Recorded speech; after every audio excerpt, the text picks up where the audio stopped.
আপনাকে মাথায় রাখতে হবে যে আপনার ভিতরে একটা অসম্ভব ট্যালেন্ট কিন্তু আল্লাহ দিয়েছে। আমাদের স্কিল গ্যাপটা, চ্যালেঞ্জটা কোথায়? আমরা ব্রিজিং ট্যালেন্ট এবং রিয়েলিটিকে নিয়ে আসতে পারছি না কেন? এক ঢাকা বিশ্ববিদ্যালয়ের ছাত্র দিয়ে কিন্তু সারা বাংলাদেশকে পরিবর্তন করা সম্ভব। বিসমিল্লাহির রহমানির রহিম। শুভ সকাল এবং ধন্যবাদ জানাচ্ছি ঢাকা বিশ্ববিদ্যালয়ের ছাত্র সংসদকে। আমার if I am not wrong, এই ধরনের ইনিশিয়েটিভ সম্ভবত প্রথম, এবং আমার মনে হয় একটা বিশ্ববিদ্যালয়ের কিন্তু সেটাই হওয়া উচিত। কারণ বিশ্ববিদ্যালয়ে ছাত্রছাত্রীরা ভর্তি হওয়ার পিছনে মূল কারণই হচ্ছে তাদের কেরিয়ারটাকে তারা ভবিষ্যতে ডেভেলপ করতে চায়, রাইট টার্গেটে তারা পৌঁছাতে চায়। তো সেখানে বিশ্ববিদ্যালয়ে যদি কেরিয়ার নিয়ে আলোচনা না হয়, এবং আমি মনে করি যে এই আলোচনাটা কন্টিনিউ করা উচিত। আমার খুব ভালো লাগলো আজকে আমি আলমগীর ভাইকে দেখলাম। আপনারা হয়তো, আমি জানি না, যারা হয়তো বয়স খুব বেশি না, যেহেতু আজকে যারা উপস্থিত অনেকেই হয়তো আলমগীর ভাইকে জানে। উনিও ঢাকা বিশ্ববিদ্যালয়ের একজন প্রাউড অ্যালামনাই। তো ঢাকা বিশ্ববিদ্যালয়ের একজন প্রাউড অ্যালামনাই এবং মার্কেটিংয়ের ওনাকে কিন্তু আমি মনে করি যে marketing he is one of the great contributor উনি। তো সুতরাং উনি এখানে আপনাদের সাথে আলোচনায় অংশগ্রহণ করবেন। That's a very great opportunity for all of you. কারণ ওনার কাছ থেকে শেখা, বোঝা এবং সেটাকে প্রয়োগ করা, সেটাই থাকবে সবচেয়ে বড় উদ্দেশ্য। বরং আমি একটু ইন্টারেক্ট করতে চাই আপনাদের সাথে, যে একটু মানসিক প্রস্তুতি নেবেন। আমি আমার প্রেজেন্টেশনটা খুব দ্রুত শেষ করব। আমি আপনাদের সাথে ইন্টারেক্ট করতে চাই যে আপনাদের ভিতরে ইতিমধ্যে কারা আছেন যে যারা অলরেডি ক্যারিয়ার ফিক্সড করে ওইভাবে কনফিডেন্টলি আগাচ্ছেন, তাদের 2-3 জনকে আমি আমি জানি না এখানে আসার সুযোগ আছে কিনা। যদি এখানে আসার সুযোগ থাকে আমি বলবো যে এখানে আসবেন।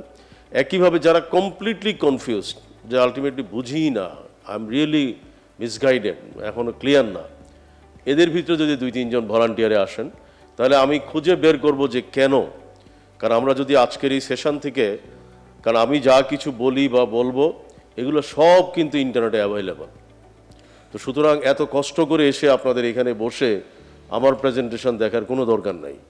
বরং যদি আমরা প্র্যাকটিক্যালি কিছু আমরা এখান থেকে নিয়ে যেতে পারি, যে হ্যাঁ আজকের এই সেশন থেকে আমি প্র্যাকটিক্যালি রিয়েলাইজ করতে পারলাম আমার প্রবলেমটা কোথায়, আমারই পিয়ার্স বা আমারই একজন ক্লাসমেটের কাছ থেকে। তো সেই জন্য বলবো যারা অলরেডি কনফিডেন্ট তাদের 2-3 জন একটু আসবেন আমার প্রেজেন্টেশনে পড়ে।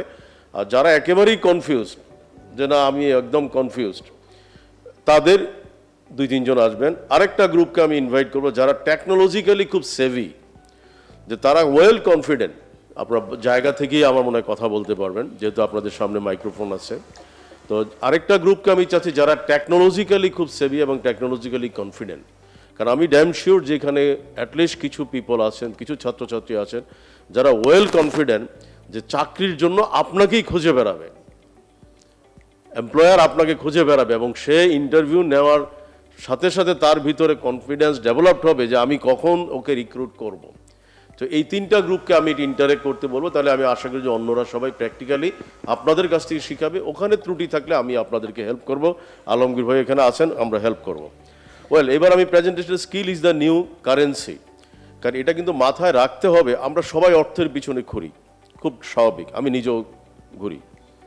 কিন্তু এটা মাথায় রাখতে হবে যে এই যে আমি অর্থের পিছনে ঘুরলাম বা আসলাম, বা আজকে আলহামদুলিল্লাহ এতগুলো প্রতিষ্ঠান ডেভেলপ করলাম, হাজার হাজার লোককে কর্মসংস্থানে বন্দোবস্ত করতে পারলাম, তাহলে এই জায়গাটাতে আমি আসলাম কিভাবে? এটাকে আমি পাওয়ার খাটিয়ে আসছি, অবৈধভাবে আসছি, নাকি আমার স্কিলকে কাজে লাগিয়ে আসছি?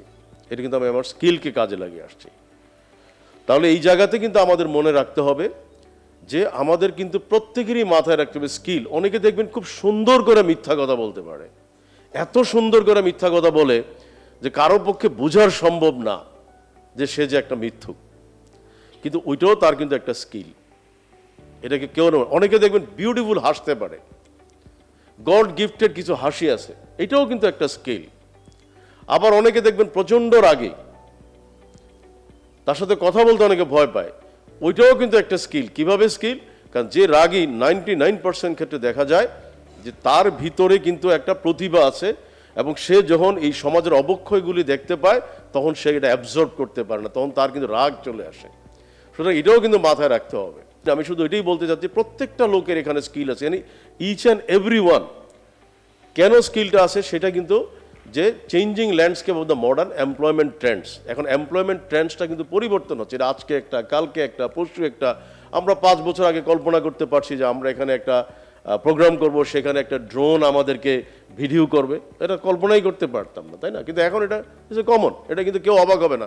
আগে হলে কিন্তু সবাই দৌড়াদৌড়ি করতো, এটা মনে একটা পোকা, এটা মনে কাউকে কামড়াতে আসবে, তাই না? কিন্তু এখন সবাই জানি আমরা যে এটা একটা ড্রোন। তো সেই জন্য এই যে ল্যান্ডস্কেপটা যে পরিবর্তন হচ্ছে, এইটা আমাদের সবাইকে বলছে। আমি বলছি আমি খুব ডিটেলসে যাব না, কারণ আপনাদেরকে আমি প্রেজেন্টেশনটা পাঠিয়ে দিব। দ্য স্কিল গ্যাপ, তাহলে চ্যালেঞ্জগুলি কোথায়? ব্রিজিং আমাদের ট্যালেন্ট এবং রিয়েলিটি। কারণ যেটা হচ্ছে গ্যাপটা কিন্তু আমাদের ভিতরে, আমার ভিতরে আমার গ্যাপ, আপনার ভিতরে আপনাদের গ্যাপ। কেন? এখানে দেখেন, আপনাদেরকে সৃষ্টি করছে কে? আল্লাহ পাক সৃষ্টি করেছেন। আমাকে সৃষ্টি করছেন কে? আল্লাহ পাক সৃষ্টি করছেন। এখানে যে যেখানে, পৃথিবীর যে যেখানেই আছেন না কেন, সবাইকে কিন্তু একজনই সৃষ্টি করছেন, সেটাকে আল্লাহ পাক বা আল্লাহ সুবহানাহু ওয়া তাআলা। তাহলে আমাদের স্কিল গ্যাপটা, চ্যালেঞ্জটা কোথায়? আমরা ব্রিজিং ট্যালেন্ট এবং রিয়েলিটিকে নিয়ে আসতে পারছি না কেন? আল্লাহ নিজেই তো বলেছেন বারবার যে আমি অনর্থক কাউকেই সৃষ্টি করি নাই। এটা তো আল্লাহ নিজের কয়েকবার কিন্তু আল্লাহ উল্লেখ করেছেন। তাহলে অনর্থক আল্লাহ যদি কাউকে সৃষ্টি না করেন, তাহলে আপনাকে মাথায় রাখতে হবে যে আপনার ভিতরে একটা অসম্ভব ট্যালেন্ট কিন্তু আল্লাহ দিয়েছেন। যেই ট্যালেন্টটাকে কিন্তু আজকে পৃথিবীর কিছু দেশ ব্যবহার করে, সেটাও আল্লাহ কিন্তু এখানে কোরআনে খুব পরিষ্কার করে বলে দিছে যে আমি বনি ইসরায়েলদেরকে সবচেয়ে বেশি মেধা দিয়েছি। এবং তারা আজকে কি করছে আপনারা খেয়াল করেন, তারা তাদের মেধাটাকে, এটাও আল্লাহ বলছে, তারা তাদের মেধাগুলা প্রপার কাজে লাগাচ্ছে না। তারা কি করছে? কন্ট্রোল করছে, সারা পৃথিবীটাকে কন্ট্রোল করছে। আপনারা দেখেন যে তারা কিভাবে একটা ছোট্ট রাষ্ট্র সারা পৃথিবীকে নাচায়। একটা ফুটবল বানিয়ে আমরা খেলি হলে 11 জন 11 জন, আর ও সারা পৃথিবীটাকে একটা ফুটবল বানিয়ে খেলতেছে। সে যেভাবে চায় সেভাবেই গোল হয়। He is playing in the striking role. তো সেই জায়গাতে বলছি যে তার মানে কি আমরা আমাদের মেধাটাকে কাজে লাগাতে পারছি না। কেন পারছি না সেটাও খেয়াল করে দেখেন। এখানে এমন কেউ আছেন যে সোশ্যাল মিডিয়া ব্যবহার করেন না? একজনও নাই, আমিও করি। তাহলে এই যে সোশ্যাল মিডিয়াটা ব্যবহার করছি আমরা, একটা সময় কি ছিল, আজ থেকে কয়েক বছর আগে ড্রাগ আসতো ইচ্ছা মতো, বলে যে বাংলাদেশে কোনো ড্রাগের ফ্যাক্টরি নাই, থাকলে সেটা গোপনে, কিন্তু ড্রাগ কিন্তু বাংলাদেশে আসতো। কোনোটা বর্ডারে আসতো, কোনোটা ফ্লাইটে আসতো, কোনোটা পেটে করে আসতো, কোনোটা মুখে করে আসতো, কোনোটা আপনারা জানেন যে, এনিওয়ে আমি খুব ডিটেলসে যাচ্ছি না, আপনারা জানেন বিভিন্নভাবে আসতো। তার মানে কি?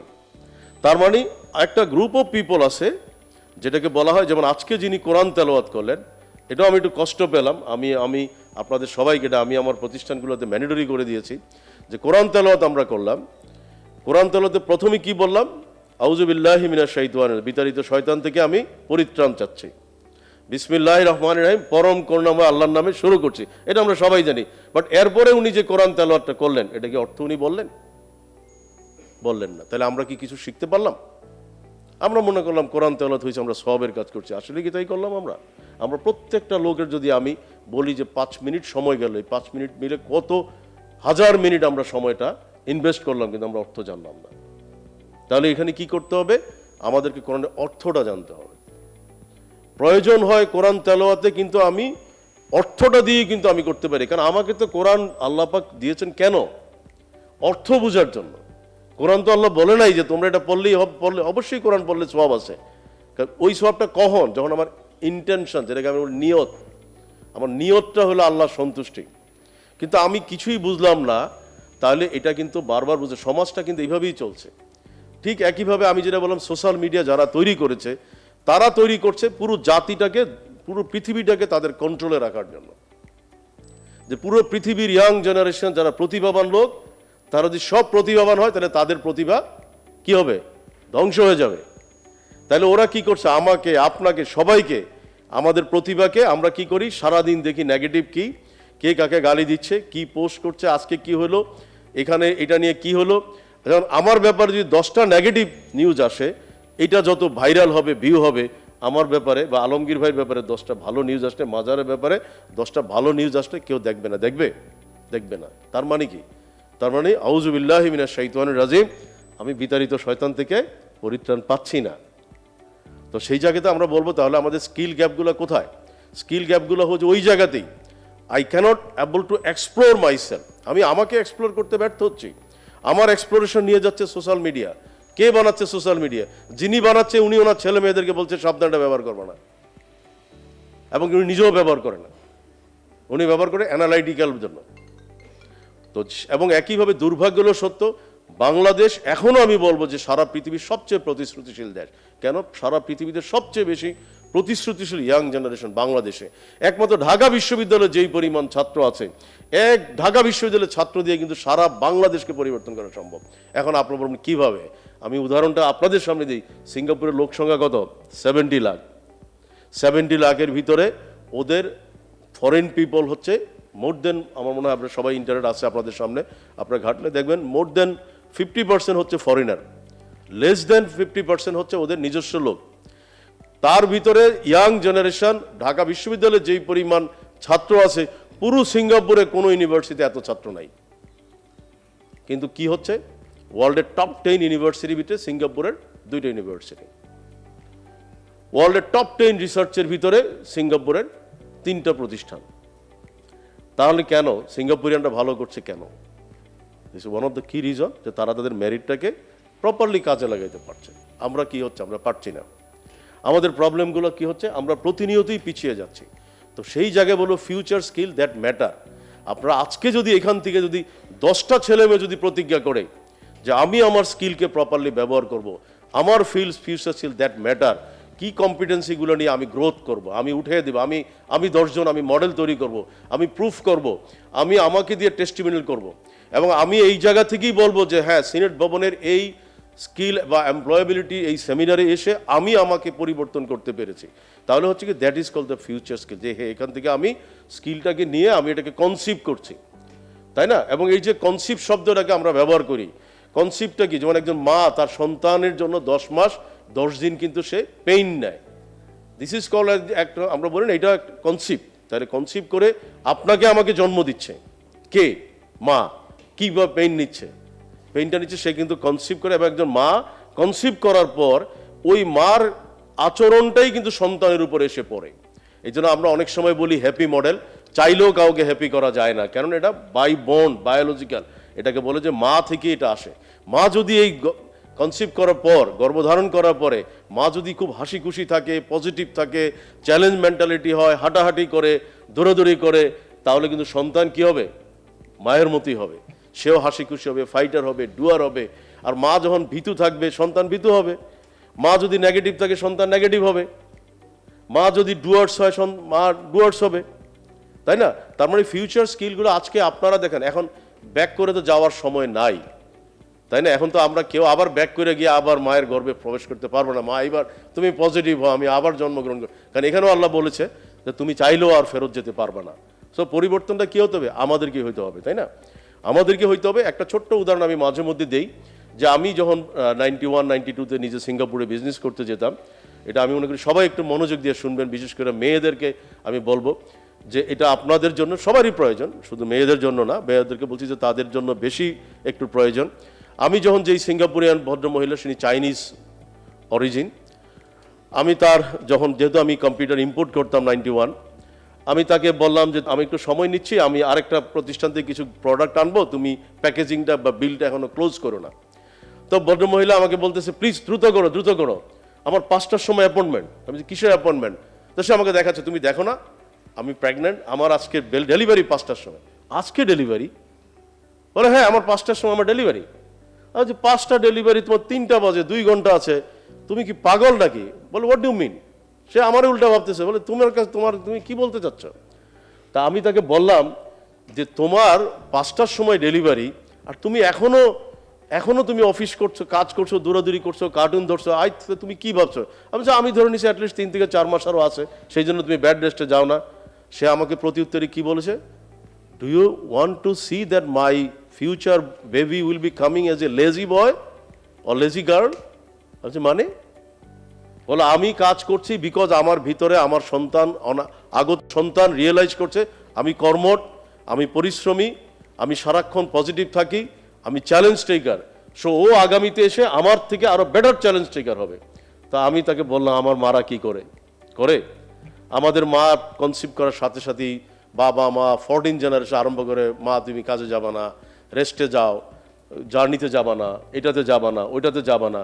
তো তার মানে কিন্তু আমি বলেই দিচ্ছি, আমার আগত সন্তান হবে লেজি, চ্যালেঞ্জ টেকার হবে না, পজিটিভ মেন্টালিটি হবে না, এবং সেইভাবেই থাকবে। তাহলে কাহিনীটা কি দাঁড়াচ্ছে? কাহিনীটা দাঁড়াচ্ছে যে আমরা আমাদের প্রজন্ম থেকে প্রজন্ম আমাদের রাষ্ট্র ব্যবস্থা কিন্তু সেভাবে আমাদের শেখাচ্ছে না, কারণ রাষ্ট্র এগুলো নিয়ে মাথা সময় নাই। রাষ্ট্রকে হলো ক্ষমতায় টিকে থাকতে হবে, আমাকে কিভাবে মানুষকে খুশি করে হলো আমাকে আগামীতে ক্ষমতা ধরে রাখতে হবে। সুতরাং আমার রাষ্ট্র কিন্তু আপনাদেরকে নিয়ে আমাকে নিয়ে রাষ্ট্রের কোনো মাথা ব্যথা নাই, কিন্তু এটা কিন্তু রাষ্ট্রেরও দায়িত্ব প্রপারলি দেওয়া। এখন আজকের এই মেসেজটা আমি সেই কারণে বললাম, তারপরে আপনাদের আরেকটা উদাহরণ আমি দেই, তাহলে এই ফিউচার স্কিল এটাও ক্লিয়ার হয়ে যাবে। আপনারা সবাই জানেন জাপানি এবং চাইনিজ এই দুইটা জাতি কিন্তু টেকনোলজির দিক দিয়ে তারা সারা পৃথিবীতে শ্রেষ্ঠ। তাদের সাথে এই যে আজকে চীন আমেরিকার সাথে দ্বন্দ্ব কি নিয়ে জানেন? তাইওয়ান নিয়ে। কেন? জাপানকে কন্ট্রোল করছে ইউএসএ, কেন তাইওয়ান? তাইওয়ান হচ্ছে টেকনোলজিক্যালি, এবং তাইওয়ান কিন্তু চাইনিজ, তাদেরকে বলা হয় যে মেইনল্যান্ড চায়না। এখন চায়না কেন? ওখানেও আপনাদেরকে আমি একটা কথা বলি যে আমরা কিন্তু অলরেডি একদিক দিয়ে অভাগা। তার কারণ হচ্ছে লাকিলি আমি একটা চাইনিজ ফ্যামিলিতে এক রাত থাকতে পেরেছিলাম, আমি এবং আমার বউ, আমরা একটা ফ্যামিলিতে ছিলাম, এবং সারা রাত আমরা 4 থেকে 5 ঘন্টা একটা বাচ্চা কান্নাকাটি করেছিল, আমরা ঘুমাতে পারি নাই টেনশনে, কেন বাচ্চাটাকে নিচ্ছে না, কেন বাচ্চাটাকে ওরা টেক কেয়ার করছে না, মানে আমরা দুইজন কিন্তু ঘুমাতে পারিনি। সকালে ব্রেকফাস্টে উঠে ওদেরকে খুব বকা দিলাম, ওর নাম ছিল উইলি, যে উইলি তোমরা এত পাষণ্ড কেন, তোমার বাচ্চাটা 4-5 ঘন্টা কান্নাকাটি করলো, একটা বারও তোমরা উঠে তাকে একটু টেক কেয়ার করলে না? ও বলো হোয়াই, কেন আমি তাকে টেক কেয়ার করবো? আমি বলো মানে উপরে দেখো, আমি যদি তাকে টেক কেয়ার করি, সে তোমাদেরকে দেখে সে কান্নাকাটি করছে, কারণ বাসায় এর আগে সে গ্যাস দেখে নাই। এখন দ্যাট ইজ ওয়াই সে 4 ঘন্টা কান্নাকাটি করে সে আমাদের অ্যাটেনশন নেওয়ার চেষ্টা করেছে, আমরা তাদেরকে কোলে তুলে নেই, আদর করি। তাহলে কি হবে? সারা জীবন যখন আমার বাসায় কোনো লোক আসবে, ওরা এইভাবেই কাঁদবে, ও এইভাবেই কাঁদবে। সো এখন হি রিয়েলাইজ যে কান্নাকাটি করে কোনো লাভ নাই, তাকে এটা মেনে নিতে হবে। That's call the Chinese. আর আমরা কি করি? 4 ঘন্টা কাঁদলে দাদা দাদি নানা নানি 14 গোষ্ঠী উদ্ধার করবে, তাই না? তো এনিওয়ে, আমি বোঝানোর উদ্দেশ্য হলো তাহলে ফিউচার স্কিলটা কোথায়, এটা ম্যাটার। তাহলে রোল অফ ইউনিভার্সিটি, যেটা একটু আগে বললাম, ইউনিভার্সিটির রোলটা, আজকে যে রোলটা ইউনিভার্সিটি পালন করলো, এটাই হচ্ছে ইউনিভার্সিটির রোল। এই যে নিয়ে আসলো, আমি তো একটু আগে দেখলাম যে আমাদের আরও এফআর খান সাহেবকে দেখে আমি খুশি হইলাম, সব ভালো ভালো লোকদেরকে নিয়ে আসছে। কেমন আবার দিকে আমাদের প্রিয় কাজী ভাইও এসে উপস্থিত। তার মানে this is the great combination, কারণ এরা অনেক ভালো জানে। তো সেই কারণে আমরা বলবো এটাই হচ্ছে ইউনিভার্সিটির রোলটা। এবং আমি আশা করি যে আজকে হয়তো মাঝার দায়িত্বে আছে, লাকিলি সে দায়িত্বটা পালন করেছে, বাট আপনারা যারা সামনে আছেন, প্লিজ এটা আপনাদের উচিত হলো ইন্টারনালি আপনারা কিন্তু এই কাজটা করে যান। Don't waste your time social media, কারণ সোশ্যাল মিডিয়া তৈরি করা হয়েছে ভালো খারাপ দুইটার জন্যই। পৃথিবীর সব কিছুতেই কিন্তু ভালো জিনিসটা আছে, খারাপটাও আছে। গাড়িতে না উঠলে আমি বাসা থেকে আসতে পারতাম না, কিন্তু সেই গাড়ির নিচে পড়ে কিন্তু একজন মারা যেতে পারে, সেই গাড়ি রাস্তায় কিন্তু আমাকে মেরে ফেলতে পারে, এটা আমি আপনারা সবাই জানি। তাহলে কি আমরা কি ওই দিকটা চিন্তা করে চলবো? আল্লাহ না করে এখানে বসে আছি, ভূমিকম্পে কিন্তু পড়তে পারে। এখন যদি আমি বলি আচ্ছা এটা কি ভূমিকম্প প্রতিরোধক, টেস্টিং সার্টিফিকেট আছে, আমি ঢোকার আগে যদি সেইটা টেস্ট করি, আপনারা আমার বলবেন না এই পাগল কোত্থেকে আসছে, তাই না?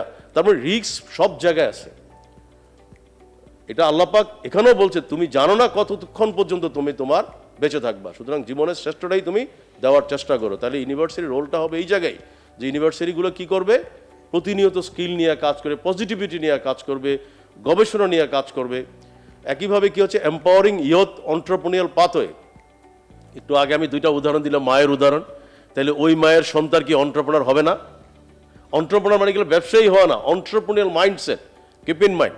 অন্টারপ্রেনার মানেই কিন্তু অন্টারপ্রেনারই হইতে হবে তা না, অন্টারপ্রেনিউরিয়াল মাইন্ডসেট থাকতে হবে, চ্যালেঞ্জ টেকার হইতে হবে, ডুয়ার্স মেন্টালিটি হইতে হবে, পজিটিভ হইতে হবে। সারাক্ষণই যদি বলি আমি ওখানে যাব কি পাবো, কতক্ষণ বক বক শুনবো, তারপরে তো একই জিনিস, তার মানে তার ভিতরে পজিটিভিটি নাই। যেমন আমি যদি বলি কেউ মাইন্ড করবেন না, কতজন আছে এখানে আপনারা নোট নিচ্ছেন? ভেরি ফিউ, আমি খুব কমই দেখতে পাচ্ছি। তার মানে কি আপনারা কিন্তু এখানে আসছেনই শুনতে, শিখতে আসেন নাই। যদি শিখতে আসতেন তাহলে কিন্তু আপনারা নোট নিতেন, নিয়ে আপনারা কিন্তু এটার উপরে অ্যানালাইসিস করতেন, যেটা আমাদের KM হাসান রিপন বললো। কারণ এটা তো একটা সুযোগ আপনাদের জন্য। আপনার নোটগুলো নিয়ে আপনারা কিন্তু এআইয়ের সাথে কথা বলতে পারতেন যে আমার এই ত্রুটিগুলোকে আমি আইডেন্টিফাই করেছি, লেট মি গাইড, আমি কিভাবে ডেভেলপ করতে পারি। তাহলে এই জায়গায় হচ্ছে যে আপনাদের অন্টারপ্রেনিউর পাথওয়েটা ঠিক করতে হবে, যে আপনাদের ভিতর থেকে একটা স্পিরিট আছে, কিন্তু সেই স্পিরিটটা তো আপনি বসে থাকলে হবে না।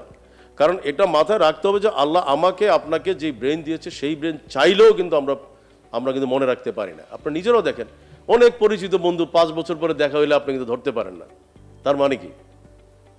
আপনি ধরতে পারবেন না। এখন আমি কি করি? আমি কিছু টেকনিক অবলম্বন করি। যেমন আমি টেকনিক অবলম্বন করি যে অনেকের ধরতে পারি না, তখন হয়তো তার কোন প্রতিষ্ঠানে তার হয়তো নাম মনে নাই, তখন হয়তো মনে করি। যেমন আমি একসময় ঢাকা চেম্বারের প্রেসিডেন্ট ছিলাম, 100 বাংলাদেশ কম্পিউটার সমিতির প্রেসিডেন্ট ছিলাম, দেখে মনে হচ্ছে উনি মনে হয় বিসিএস এর মেম্বার ছিল। তখন আমি যাই বিসিএস গিয়ে চেষ্টা করি যে একটু দেখার জন্য, কারণ বিসিএস আমি যখন ছিলাম তখন 450 মেম্বার, আমার মোবাইলে খুব বেশি সময় লাগে না। তখন মনে হয় এটা তো এই প্রতিষ্ঠান। তারপরে আমি কিছু ক্লু রাখি।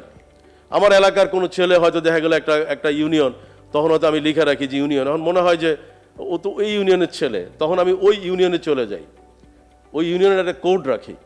তার মানে কেন রাখি? বিকজ আমার জন্য আল্লাহ পাক নির্দিষ্ট একটা সময় নির্ধারণ করছে, আমি চাইলেও তা অতিক্রম করতে পারবো না। তাহলে আমাকে কি করতে, সময়টাকে টেকনোলজিতে কাজে লাগাতে হবে। সেই জন্য আমি আজকে সবাইকে একটা রিকোয়েস্ট করি, প্লিজ, যে আজকের আমার এই রিকোয়েস্টটা আপনারা সবাই রাখেন। যারা রাখবেন আমি বুকে হাত দিয়ে বলতে পারবো তারা জীবনে সাকসেসফুল না হওয়ার কোনো কারণ নেই। একটা হচ্ছে আল্লাহ বিধানে ভাগ্যে রাখেন, দ্যাট ইজ অ্যানাদার ইস্যু। আল্লাহ রাখছে আপনাকে বাংলাদেশের প্রধানমন্ত্রী হবেন আগামীতে, হ্যাঁ, আমি চাইলেও তো সেটা পরিবর্তন করতে পারবো না, পারবো? একইভাবে আমরা অনেকেই জানেন মুসা আলাইহিস সালামকে মেরে ফেলার জন্য সমস্ত শিশুদেরকে মেরে ফেলছে, তাই না, ফেরাউন। কিন্তু কি হচ্ছে, মা ভয়ে তাকে পানিতে ভাসিয়ে দিল, বাচ্চা শিশুটাকে। তো সেই শিশুটা কোথায় আশ্রয় পেল? ফেরাউনের ঘরেই আশ্রয় পেল, তাই না?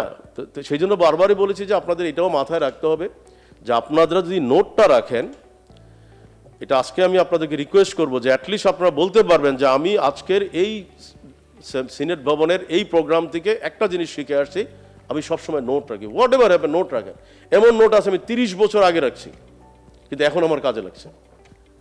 আমার হয়তো এখন কাজ করি না, অনেক প্ল্যান করছি, 35 বছর আগে প্ল্যান করছি যে এই কাজটা করবো, করি নাই, কিন্তু এখন এসে মনে করেছে দেখি তো ডেটাটা খুঁজি। যেমন দেখেন আপনাদের সাথে আমি কি কথা বলছি এখানে বসে, আমি আজকে দেখেন আমার হেডিংটা কি, তাইলে বুঝতে পারবেন। আমার হেডিংটা হচ্ছে DUCSU, Dhaka university, senate, speech দিচ্ছি ক্যারিয়ারের উপরে, স্কিলের উপরে, কারণ আমি একদিন বলে যেতে পারি। তা আমি কি করলাম, 6টা আপনার হ্যাশট্যাগ বলি আমরা, তাই না, আপনার হ্যাশট্যাগ, তার মানে আমি 6টা হ্যাশট্যাগ ব্যবহার করছি আমার কন্ট্যাক্টে করছি। কেন? আপনি একদিন হুট করে আপনারা এখানে বলবেন আপনার একটা বক্তব্য শুনছিল, কোথায় শুনছিল? ডাকসুতে। তখন আমি ডাকসুতে গিয়ে হয়তো খুঁজে না, আরও তো অনেক এন্ট্রি আছে আমার, তখন হয়তো আমি বলবো কোথায় স্কিল, ও হ্যাঁ আমি তো এই পয়েন্টগুলোর উপরে কথা বলছিলাম, এই প্রেজেন্টেশনে দিয়েছিলাম। তখন হয়তো আপনিও হয়তো বলতে পারেন, আপনারা হয়তো বলতে পারেন আপনি আমাকে একটা সাজেশন দিয়েছিলেন নোট রাখার জন্য, যেই নোটের কারণে আজকে আমি সাকসেসফুল। আমি অনেক সময় বলি আমার জীবনে যত ইনফরমেশন আছে আমি কিন্তু এখানে আমার এই মোবাইলে সবসময় চেষ্টা করি। আপনারা জানেন যে মোবাইল আমার নিয়ে গেল, হারিয়ে গেল, কিছু যায় আসে না, আমি সব ডাটা ব্যাকআপ রাখি। কেমন? তাহলে হচ্ছে কি যে আপনাদের আজকে থেকে প্লিজ আমার এটাই হচ্ছে যে কল টু অ্যাকশন, যে আপনাদের অ্যাকশনটা হচ্ছে আপনাদের যে আপনাদের যে মাইন্ডসেট আছে এটা কিন্তু অসম্ভব শক্তিশালী। কারণ আমি বা আমরা আজকে এখানে আলমগীর ভাই, এফআর খান সবাই বলি যে আমরা কিন্তু যখন শুরু করেছি কেরিয়ার আপনাদের মতো এত সুযোগ ছিল না, এই ধরনের বক্তব্য শোনার কোনো সুযোগ পাইনি। কেউ বলে নাই নোট রাখো, ভাগ্য ভালো বুঝে না বুঝে রাখছি, এটা কিন্তু নিজের থেকে রাখছি, কেউ বুঝায়নি। কিন্তু আমি আজকে আপনাদেরকে হামলি রিকোয়েস্ট করব যে প্লিজ আপনারা নোট রাখবেন। এই নোটটা রাখতে গেলে কি লাভটা হবে, মনের অনেক অব্যক্ত যন্ত্রণা থাকে না, মাঝে মধ্যে মনে হয় না পৃথিবীটা আমার কাছে মানে একেবারে অসার, মনে কোনো কাজ হবে না, মনে যে ফাইট করি কারোর সাথে, তখনও নোট লেখেন, তখনও লিখেন। মনে হবে যে আজকে এখানে মাজার এটা অর্গানাইজ করছে, ওরে 2টা গালি দেওয়া উচিত, সেটাও নোট লেখেন। মাজার you are not right, you are wrong, এই দেখছেন লেখা রাখেন না, লেখা দরকারে 10 বছর পরে দেখা হইলো মাজার ওইটা করছে, সেদিন কিন্তু এটা লিখছি মনের। কিন্তু তার মানে আপনি মনের যে অব্যক্ত যন্ত্রণা থাকে সেটা কিন্তু অনেক সময় নোটের আকারে বোঝানো যায়। নোটটা রাখেন, এখান থেকে অনেকগুলো আইডিয়া আসবে। আমি তো প্রত্যেকটা প্রতিষ্ঠান, প্রত্যেকটা অনুষ্ঠান থেকে আমি আইডিয়া নিই, এই আইডিয়া নিয়েই তো আমি কাজ করি, কিন্তু আমি আইডিয়াগুলো অলওয়েজ কি করি, নোটে রাখি। আপনারা যদি আপনাদের প্রত্যেকের এখানে মোবাইলে কিন্তু আছে গুগল নোট, আছে না? বা গুগল নোট না থাকলে যেই মোবাইলে ব্যবহার করেন আপনারা নোট পাচ্ছেন, নোটগুলো রেখে দেন। কারণ কি? কারণ এই সময়টা জীবনে আর ফেরত আসবে না, এটা আমার কথা না, এটা আবারও বলছি স্বয়ং আল্লাহ পাক কোরআনে বারবার বলছে তুমি আর কখনই ফেরত যেতে পারবা না। সুতরাং ইম্পর্টেন্ট কি আমাদের, যেটা আমি প্রথমেই বলেছি, আমাদের ইম্পর্টেন্ট হচ্ছে সময়। তো সেই জন্য কল টু অ্যাকশনে আমি আপনাদেরকে আবারও রিকোয়েস্ট করি আপনারা আজকের পর থেকে কেউ নোট ছাড়া করবেন না। আপনারা হোয়াট এভার হ্যাপেন, বারবার বলছি নোট রাখেন। নোট রাখলে আপনি আজকে আলমগীর ভাই সাথে দেখেন আপনি একটা ইন্টারভিউ বোর্ডে গিয়ে যদি বলেন যে I am very lucky, I learn lot of things from mister Alamgir সাহেব, আলমগীর হোসেন, যে এই প্রোগ্রামের মাধ্যমে আমি, অনেকে কিন্তু আপনার দিকে যারা মার্কেটিংয়ের হইলে তাকাবে। আপনি রিয়েল এস্টেটে গিয়ে যদি বলেন যে I got the opportunity interview with mister এফার খান, তাই নাকি? কোথায়? এত কথা ডিটেল জিজ্ঞাসা করবো না, but that's enough because people know who is he, তাই না? আবার আপনি কাউন্সিলিংয়ে আপনি যখন বলবেন যে আপনি কাজী আহমেদকে আপনি ইন্টারেক্ট করেছেন, কার সাথে কথা বলার সুযোগ হয়েছে, that's create lot of value. তো সেই কারণে বলছি যে আপনারা এক্সপেক্টেড আউটকামগুলো আপনাদের সবসময় নিতে হবে। কিভাবে? যে আপনার ভিশন, একটা ভিশন হিসাবে আপনার স্টুডেন্টদেরকে একটা ভিশন থাকতে হবে। আপনাদের এখানে একটু হাত তুলবেন, কে কে আছেন যে আপনাদের জীবনের টার্গেট সেট করা আছে? একটু হাত তোলেন। না, স্টুডেন্টদের ভিতরে যারা আপনারা প্রফেশনাল, দেখেন তার মানে খুব কম, 1 2 3 5 7 জন। বাট কেন? এটা কি হয়? আপনার বাবা মা যখন শুনবে যে বাবা মা কষ্ট স্বীকার করে আপনাদেরকে বিশ্ববিদ্যালয়ে পাঠিয়েছে, যে আপনার কোনো টার্গেট নাই, আপনার কোনো ফোকাস নাই, আপনার কোনো গোল নাই, কারণ আপনি টার্গেট সেট না করলে আপনি ফোকাস করবেন কিভাবে? আবার ফোকাস না করলে গোল করবেন কিভাবে? এখন তাহলে কি দাঁড়াচ্ছে? যেই 7-8 জন হাত তুললেন, এর বাইরে আপনারা, আমি উদাহরণটা যদি দেই, ব্যাপারটা এমন না যে একটা ফুটবল মাঠে খেলছি আমরা, কোনো গোল পোস্ট নাই, কোনো কিছুই নাই, তাহলে কি হচ্ছে? এটা পাগলের খেলা না? তাহলে আপনারা যারা এখানে যারা হাত তোলেন নাই, হয়তো আমি জানি আরও কয়েকজন আসেন কিন্তু হয়তো তোলেন নাই, কিন্তু প্লিজ জীবনের টার্গেটটা সেট করেন। এবং আমি আপনাদের প্রত্যেকের কাছে মোবাইল আছে, আপনারা মোবাইলে এখনই লিখেন টার্গেট, একটু লিখেন গুগলে টার্গেট, এরপর একটা কমা দেন গোল, ফোকাস, এরপর একটা কমা দেন গোল, কেমন? দেওয়ার পরে দেখেন অটোমেটিকলি আসার কথা অনলাইন দেন, দেওয়ার পরে দেখেন আসবে অনলাইন কোর্সেস ইন বাংলাদেশ। আসছে না?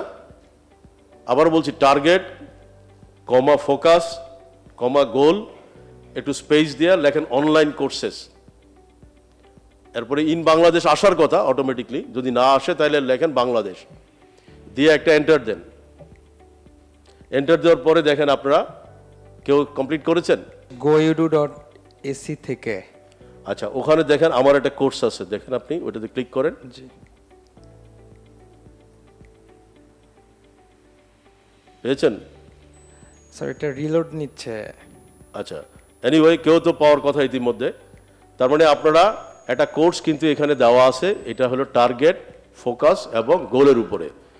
এই কোর্সটা দেখুন আমি কখন করেছি, আপনারা যদি কোর্সটাতে আমার ছবি দেখেন, আজকের ছবির সাথে মিল নাই। এটা আমি করোনার সময় করেছিলাম। আমার কাছে মনে হয়েছিল করোনা এক সময় শেষ হয়ে যাবে, আমি হয়তো আর সুযোগ পাবো না। ওই সময় আমি করোনাতে বাসায় বন্দি জীবন কাটাচ্ছি, তখন এই টাইপের আমি 12-13টা কোর্স কিন্তু করেছিলাম, করোনার সময় করেছিলাম। কেন? এবং এগুলো আমি বিনা পয়সায়, আপনি দেখেন যে 8,000-এর উপরে ছেলে মেয়ে এটা কমপ্লিট করেছে। এই কোর্সটা বিনা পয়সায়। এটা হলো নলেজও তো সাদাকা হয়, তাই না? শুধু পয়সাই কি সাদাকা হয়? তো এটা ইটস ওয়ান সোর্স অফ সাদাকা। এটা আপনারা কোর্সটা দেখবেন, আমার বিশ্বাস যে আপনাদের অনেক উপকার হবে। যারা ইতিমধ্যে টার্গেট ফিক্স করতে পারেন নাই, এটা দেখে নেবেন, কারণ আপনার টার্গেট ফিক্স করতে না করার মানে হচ্ছে যে আপনি কিন্তু পাস করার পরে গিয়ে বলবেন, অনেকেই বলে আরে জীবনটা একটু এনজয় করে নেই না, আরে সময় আছে তো। আরে কে বলতে সময় আছে? এটা আল্লাহ নিজে রাগ করে, তোমাকে কে বলতে সময় আছে? দ্যাট ইজ ওয়াই আপনারাই কিন্তু কথায় কথায় বলেন ইনশাআল্লাহ। ইনশাআল্লাহ মানেটা কি? ইনশাআল্লাহ মানেটাই হচ্ছে যদি আল্লাহ আমাকে সুযোগ দেয় বা বাঁচিয়ে রাখে বা আমাকে অপরচুনিটি দেয়, তাই না? তো সেই জায়গাটাই কিন্তু আপনারা মাথায় রাখতে হবে। আজকে থেকে আমি 2টা সাজেশন আপনাদেরকে করলাম। একটা হচ্ছে আপনারা নোট ছাড়া আর আজকের পর থেকে কখনো না, কোথাও নাই। আমি আপনাদেরকে বলতে পারবো যে আমি এখন নাই, কিন্তু একটু আগেও আমি জ্যাকেটটা যখন পরি, আমার কিন্তু গতকালকার প্রোগ্রামে যে মোবাইলে লিখতে পারি নাই, আমি কিন্তু কাগজে দ্রুত লিখছিলাম, কিন্তু সেটা আমি দ্রুত আবার মোবাইলে নিয়ে আমি কিন্তু ফেলে আসলাম। তার মানে আমি যখন মোবাইলে নিতে না পারি কাগজে লিখি, কাগজে না নিতে পারলে মাথার ভিতরে রাখি। ইভেন আপনারা লক্ষ্য করবেন, আজকে থেকে আরেকটা ব্যাপার আমি বলে দিই, এখানে কেউ দেখি বলতে পারেন কিনা, আমি মনে করি যে সে একজন রিয়েলি ফাইটার। সবচেয়ে ভালো আইডিয়া কখন আসে? কেউ বলতে পারবে? জি প্লিজ। গোসল করি, থ্যাংক ইউ ভেরি বা মাচ। যখন ফ্রি টাইম থাকে আমরা আমাদের সবচেয়ে ভালো আইডিয়া আসে গোসলের টাইমে। কেন? এবং আমি বলবো আমার জীবনের ব্যবসায়িক আইডিয়ার ভিতরে 40% আইডিয়া আসছে যখন আমি বাথে যাই, মানে গোসলে যখন যাই, আমি অনেক সময় কিন্তু মোবাইলটা নিয়ে রেখে দেই, যে আমি হয়তো আবার বেরোয় যেতে যেতে ভুলে যেতে পারি। কেন এটা হয়? এটা হওয়ার কারণটা আছে। ইট ইজ কল দ্য, এই যে বলি যে আমরা বলি না মেডিয়েশনের যে টাইমটা, যে ওই সময় আমরা কি করি, গোসলটা করতে গেলে চোখটা বন্ধ হয়ে যায়। আপনি যখন শাওয়ার ছাড়েন তখন কি হয়, চোখ বন্ধ হয়, তখন কিন্তু আপনি এটা আরেকটা জগতে চলে যাচ্ছেন। তখন আপনার মাথার ভিতরে এইটা হইলে ভালো হইতো, এটা মনে হয় মজার, কারণ তখন আপনার মোবাইল নাই, কেউ আপনার দরজায় নক করবে না, যদিও হলে নক করে তাড়াতাড়ি বেরো, বাট ধরে নেন যে বের হবে না আপনার। তো সুতরাং ওই সময়টা সবচেয়ে বেশি পাওয়ারফুল। কিন্তু আপনি যদি নোট না নেন, আপনি গন, তাই না? আপনি নোট নিচ্ছেন না, 10 মিনিট পরেই তো আপনি হারিয়ে যাচ্ছেন। আমিই তো হারিয়ে যাই। আমি তো অনেক সময় এমন হয় যে মোবাইল নেই বা নোট রাখি নাই, 15-20 মিনিট পরে বহু চেষ্টা করি এটাকে আবার রিভাইভ করতে পারি না। That is Y note is a important matter. আপনি গাড়িতে যাচ্ছেন তন্দ্রাচ্ছন্ন, অথবা পাশে একজনে হিয়ারিং করছেন, মনে হচ্ছে আরে এটা তো আমি সলিউশনটা চাচ্ছি, কিন্তু আপনি নোট নিলেন না, ভাবলেন যে মনে রাখবো, মনে থাকবে না। তাহলে আজকে আমি আশা করি যে টেকওয়েটা হলো আপনারা সবাই নোটটা নেবেন। দ্বিতীয় যেটা আমি বললাম টেকওয়েটা হচ্ছে আপনাদের ভিশনটা সেট করবেন, যেটা বলছি যে আপনাদের ভিশনটা সেট করবেন আজকে, যে আমাদের ভিশনটা কি। ভিশনটা হচ্ছে আমার টার্গেট থাকবে। কারণ আপনার টার্গেট, যেমন আমার প্রথম জীবনে টার্গেট ছিল আমি একজন জিডি পাইলট হবে। আপনার অনেকের মতোই কিন্তু যা হয়, তখন তো আর টেকনোলজি ছিল না, উপরে দেখতাম যে ফ্লাইট চলতেছে, খুব শখ ছিল পাইলট হব। তো এই জন্য কী হচ্ছে, এইচএসসি পরীক্ষা দিয়ে আর দেরি করি না, আগে জিডি পাইলটে গিয়ে আইএসবি কমপ্লিট করে এনিওয়ে। কিন্তু আবার রাগ লাগলো, যেহেতু আইএসবিতে ডিসকোয়ালিফাই হলাম, যে প্রুফ করবো যে আইএসবিতে ডিসকোয়ালিফাই না, আমি কোয়ালিফাই হব। পরে আবার আর্মিতে দিলাম, কিন্তু ইতিমধ্যে আমি ইউনিভার্সিটিতে ঢুকে গেলাম। কিন্তু আর্মিতে হওয়ার পরে আমি কিন্তু আর্মিতে গেলাম না, যে ডিসিশন চেঞ্জ করে ফেললাম, টার্গেট কিন্তু ডাইভার্ট করে ফেললাম। যে টার্গেট ডাইভার্ট করলাম কি, যে আমি এন্টারপ্রেনার হব। আমি কিন্তু ফার্স্ট ইয়ারই সিদ্ধান্ত নিলাম যে আমি ব্যবসা করব। ব্যবসা করে ফেলিওর হলে 3 বছর পরে চিন্তা করব, চাকরি করব, এটা করব, সেটা করব। বাট ইতিমধ্যে নিজেকে আবার টেস্ট করেছি, বিসিএস এ পরীক্ষা দিয়েছি, ব্যাংকে পরীক্ষা দিয়েছি, সব জায়গায় দিয়ে টেস্ট করছি যে আমি কোয়ালিফাইড কিনা, আমার যোগ্যতা আছে কিনা। আমাকে তো বুঝতে হবে, তাই না? আমি এন্টারপ্রেনার হব, আমাকে তো সব রাস্তাগুলো প্রুফ করতে হবে, I have the ability or not. তো সেই কারণে বারবার আমি আপনাদেরকে কথা শেষ করছি, কারণ যেহেতু অনেক ভালো ভালো বক্তা আছে এবং তাদের অনেক অভিজ্ঞতা। আমি সুতরাং আপনাদেরকে আবারও বলবো যে আপনারা প্লিজ 2টা টেকওয়ে, একটা নোট, একটা হলো কালকে এই কোর্সটা কমপ্লিট করার পরে আপনারা একটা নিজেরা টার্গেটটা সেট করেন। টার্গেট চেঞ্জ হইতে পারে। মাস্টার্সটা কমপ্লিট করার পরে, যেদিন মাস্টার্স কমপ্লিট হলো, ভাইবা দিয়ে 1 সেকেন্ডও হলে ছিলাম না, বিকজ আমার তো টার্গেট সেট করা আছে। কিন্তু আপনার টার্গেট সেট করা না হলে কী হবে? আমার বন্ধুরা বলছে এত তারা কেন, আরে থাক না, 6 মাস তো থাকতে পারবি, রেজাল্ট তো দিবে 6 মাস পরে, তারপর তুমি এমফিলে ভর্তি হইতে পারবা, কিন্তু অপরচুনিটি আছে। No, I don't like to waste my time, because আমার তো টার্গেট সেট করা আছে। তো সেই কারণে আমি সবাইকে একটা বিনীত অনুরোধ করবো যে আপনারা নোট এবং এই টার্গেট ফোকাস গোলটা, এই 2টা জীবনে মেনে চলেন। অ্যাটলিস্ট আশা করতে পারি যে আপনারা ইনশাল্লাহ ব্যর্থ হবেন না, আল্লাহ আপনাদেরকে বরকত দিবে, সাকসেসফুল করবে। তো আমার মনে হয় যেহেতু সময় নাই, কারণ আমি তো এত সিরিজ অফ বক্তা এখানে আমি দেখতে পাচ্ছি, তো আপনারা যদি 2-3টা কোশ্চেন আমাকে একটু করেন, যে আমার টার্গেট সেট নাই, আমি কনফিউজড অবস্থায় আছি, একটু বলেন, মানে এনিথিং, মানে এই আমি যে আলোচনাগুলো করলাম এর ভিতরে যদি আপনারা আপনাদের ক্যারিয়ার নিয়ে কথা বলতে চান, মাইক্রোফোনটা অন করে বলেন। উদ্যোক্তা হতে হলে আমি আমার মাইন্ডসেটটা কিভাবে করব, একদম ফার্স্ট স্টেজে আমার কি কি করতে হবে, কি কি ক্ষেত্রে আমি কাজে লাগে এবং একটা প্রপার উদ্যোক্তা হতে পারবো, স্যার যদি একটু হেল্প করতেন। উদ্যোক্তা হইতে গেলে যেটা একটা কমন একটা স্লোগান আছে, যেটা নাইকি ব্যবহার করে, এটা আমি জানতাম না। আমি যখন ব্যবহার করি, আমাকে একজন বললো যে এটা তো নাইকি ব্যবহার করে, just do it, you start it, if you like to become an entrepreneur, just do it. Fail করছেন, ডু ইট অ্যাগেইন, ফেল করছেন, ডু ইট। কারণ আমি কি সব জায়গায় সাকসেসফুল হয়েছি? নো, সবাই আমার সাকসেসটা দেখে আমি তো বলবো, আমি ফেলিউর নিয়ে বলে মাসের পর মাস বলতে পারো, কিন্তু ফেলিউর নিয়ে কেউ মাথা ব্যথা নাই। আমি কিছুদিন আগে বলছিলাম একটা ফেলিউর কনফারেন্স করার জন্য, যে সবাই শুধু সাকসেস নিয়ে কনফারেন্স করে। আমি মনে করি যে আমি স্কিল জবসকে বলবো বা অন্য যারা আছে, they should organise failure conference. কারণ ফেলিউর সবার ছিল, কি পরিমাণ ফেলিউর আমাদের জীবনে ছিল, দ্যাটস আনবিলিভেবল। কিন্তু কি হচ্ছে, ওই যে জাস্ট ডু ইট, আচ্ছা ফেল করছি, আচ্ছা কি হয়েছে, আবার শুরু করবো, আবার শুরু করছি, আবার ফেল করছি, আর কি হচ্ছে। শুধু একটাই মাথায় ছিল, মানুষকে ঠকাবো না, অনেস্ট থাকবো, কোনো চিটিং বাটপারি করবো না, যাতে করে ফেল করার পরে কলার ধরে কেউ না বলে যে এই বেটা তোর কাছ থেকে তো টাকা পাবো, ওইটা মাথায় সবসময় ছিল। সো ফেলিউর হয়েছে, অনেক অর্থ কি বলা যায় যে আমরা মনে করি ছিনতাইকারী নিয়ে গেছে, অনেক অর্থ সাপ্লাইকারী নিয়ে গেছে, অনেক বিল পাইনি, তাই না? কিন্তু যখন ভাবি আচ্ছা ঠিক আছে এটা তো হয়ে গেল, আমার তো রাস্তায় গেলে কেউ কলার ধরবে না, আমার ব্যাংক এসে তো আমার ক্রোক করবে না, কারণ আমি তো আমার অর্থ নিয়ে গেছি, তো আমার তো প্রেস্টিজ নেওয়া যায়নি, আমার তো রেপুটেশন নেওয়া যায়নি। তো এই জন্য বলবো যে if you like to become a entrepreneur, যারা ছাত্র তাদেরকে বলবো জাস্ট ডু ইট, শুরু করে দেন। স্যার আপনার একটা কথাকে কোট করে আমি আমার প্রশ্নটা করব। স্যার আপনি বলেছেন যে আমাদের সবচেয়ে বড় শক্তিটা ইয়ুথ, এটা আমি একমত। এবং স্যার আপনি আরেকটা কথা বলেছেন যে শুধু ঢাকা বিশ্ববিদ্যালয়ের যে ছাত্রছাত্রী এরাই দেশটাকে বদলাই দিতে পারে। তো স্যার আমি এই জায়গা থেকে আমার একটা অভিজ্ঞতা শেয়ার করি।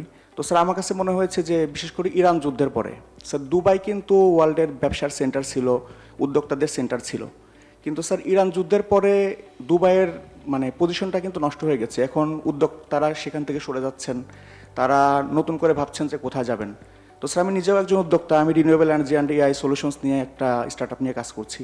তো স্যার আমার কাছে মনে হয়েছে আমাদের যে বিপুল সমুদ্রের মতো মেধাবী জনশক্তি, এটাকে স্যার যদি আমরা প্রপারলি কাজে লাগাইতে পারি, আমাদের প্রাইভেট সেক্টর এবং গভর্নমেন্ট এবং ইউনিভার্সিটিগুলো যদি একসাথে কাজ করে, তাহলে দুবাইয়ের জায়গাটা স্যার আমরা নিতে পারি। তো স্যার আপনার দীর্ঘ অভিজ্ঞতা এবং আমাদের এখানে যে অনারেবল গেস্টরা আছেন তাদের কাছে আমার স্যার প্রশ্ন যে স্যার আমরা দুবাইয়ের জায়গাটাকে কিভাবে নিয়ে আমরা একটা ব্যাপক অর্থনৈতিক কর্মযোগ্য চালু করে আমরা সত্যিকার অর্থেই যে ইউরোপ বা আমেরিকার মতো একটা উন্নত দেশ গড়তে পারি। আমি কিন্তু বারবারই বলছি যে সেই বিতাড়িত শয়তান থেকে আমরা পরিত্রাণ চাই। আল্লাহ কি বলেছেন যে তোমরা নিজেরা একজনের সাথে আরেকজন সম্পর্কিত হতে পারো না, কারণ তোমাদের ভিতরে যে শয়তান আছে সেটা তোমাদেরকে আঘাত করে। তোমরা কিন্তু একজন আরেকজনের সাথে মিলতে পারো না, আমাদের ভিতরে ইউনিটি নাই। এক, আমাদের মেধাদের কিন্তু মূল্যায়ন করি না। আপনি ভালো মেধাবী হলে কালকে সকালে জিজ্ঞাসা করবে উনি কোন দল করে। তার মানেটা কি হচ্ছে? তার মানে শয়তান বলে দিচ্ছে যে let vanish him, he is a talent. তার মানে আমাদের যারা আছি আমরা, আমাদের ভিতরে ইবলিশ অনেক বেশি ঢুকে আছে। তাহলে আমাদের ভিতরে যে ইউনিটিটা, সেই ইউনিটি নাই। আমাদের মেধাবী সব রকম রয়েছে। আপনারা খেয়াল করে দেখেন, আপনারা এখানে যারা উপস্থিত, এই লোকগুলো যদি ইউনাইটেড হইতে পারে তাহলে বাংলাদেশের পরিবর্তন সম্ভব। বাংলাদেশ, দুবাই কেন, পৃথিবীর শ্রেষ্ঠ রাষ্ট্র হইতে পারে। ইসরায়েলিরা রাষ্ট্র ছিল না, তাদের পৃথিবীতে একখণ্ড ভূমি ছিল না, আজকে তারা সারা পৃথিবীকে ফুটবল বানিয়ে খেলছে। কেন? Because they have the unity. তাদের ভিতরে ইউনিটি আছে, আমাদের ভিতরে ইউনিটি নাই। আমাদেরকে যিনি সৃষ্টি করছেন, আমরা মুসলমান ধর্মে বলা হচ্ছে এক মুসলমান আরেক মুসলমানের ভাই। তুমি যদি ভালো খাও তুমি তোমার প্রতিবেশীকে খবর নাও, আমরা নেই, বরং জেলাস করি। তো প্রতিবেশী গাড়ি কিনছে, আমি কি করলাম, এটা নিয়ে ফ্যামিলিতে অশান্তি, সুইসাইড হয়। তাহলে আমাদের ভিতরে যে হারমোনিটা, এটাকে কেউ ডেভেলপ করছি না আমরা, আমাদের ভিতরে ইউনিটি ডেভেলপ করছি না। তো ইউনিটি ডেভেলপ না করার কারণে কি হচ্ছে, আমরা প্রতিদিন পিছিয়ে যাচ্ছি। এখন এটা আপনি আমাকে বলেন যে আমার থেকে আপনার থেকে কি সব পৃথিবীর সব কিছুর থেকে সব কন্ট্রোল কার হাতে? আল্লাহ পাকের হাতে।